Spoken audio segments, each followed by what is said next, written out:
படைமாத்தூர் அரண்மனை இது. எந்நேரமும் படைகள் இங்கே தயார் நிலையில் இருந்த இடம்.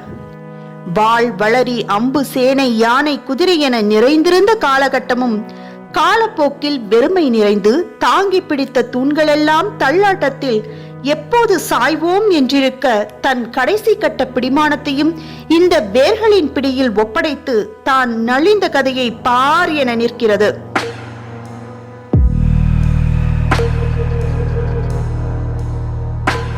அத்தனை எளிதில் இந்த இடத்திற்குள் எவரும் நுழைந்து விட முடியாத நாட்களும் இருந்தது. மக்கள் மன்னரை காண கேட்டுக்கார், அதாவது காவலர்களிடம் தகவலை சொல்லி காத்திருக்க, காவலர்கள் மன்னரிடம் தாக்கலை தெரிவிக்க, பின் மன்னர் அனுமதித்தால் உள்ளே நுழையலாம். யார் யார் எதுவரை வரலாம் என ஒரு கணக்கு இருந்திருக்கிறது. அவ்வளவு கெடுபிடிகள் நிறைந்த இடம். வழியில் பல கல்வெட்டுகள் பிரட்டி போடப்பட்டு மிதிப்பட்டு கடக்க வழிவிட்டது. யார் யார் என்னென்ன தகவலை சொல்ல நினைத்து தான் வாழ்ந்த வாழ்க்கையை அடுத்த தலைமுறைக்கு கடத்த கல்வெட்டுக்கள் வடித்திருப்பார்களோ, என்னென்ன தகவல்கள் பொக்கிஷமாய் வரலாற்று கண்ணியில் விடுபட்டிருக்குமோ, தட்டு தடுமாறி தவித்து கிடக்கும் சொற்குவியலாய் மனதில் ஓங்கி ஒலிக்கிறது கல்வெட்டுக்களின் கூக்குரல்.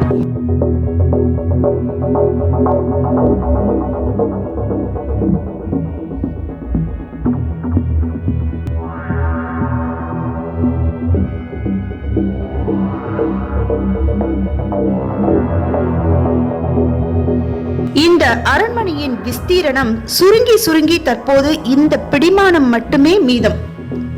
அன்று அரண்மனை செழித்திருந்தது. அரசன் ஆட்சி பீடத்தில் இருந்த கதையும் உண்டு. ஆள், அம்பு, சேனைகளோடு அரசன் ஆணையிட்டு வாழ்ந்த கதையும் உண்டு. தீர்த்து வைக்க பல வழக்குகள், தீர்ந்து போன கொடியவர்கள், நீர்த்து போகாத சொற்கள் ஒலித்து எதிரொலித்து செங்கோல் நிலைநாட்டிய பெருமையை மௌனமாய் அத்தனையையும் பார்த்து கடந்து மொழியில்லா சாட்சியங்களாய் இந்த கட்டிடங்கள் மிச்சம் இருக்கின்றன.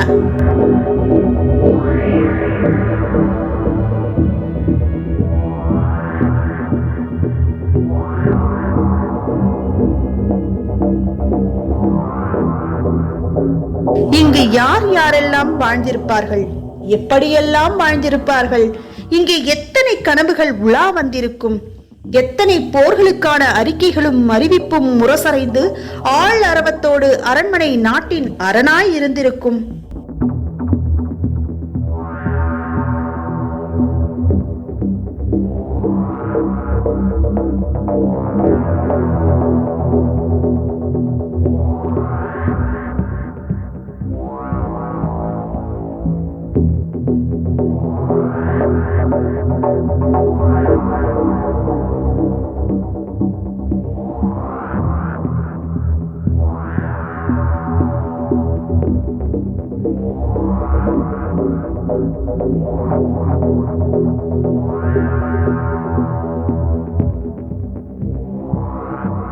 தேய்பிறை கூட வளர்பிறையாகலாம்.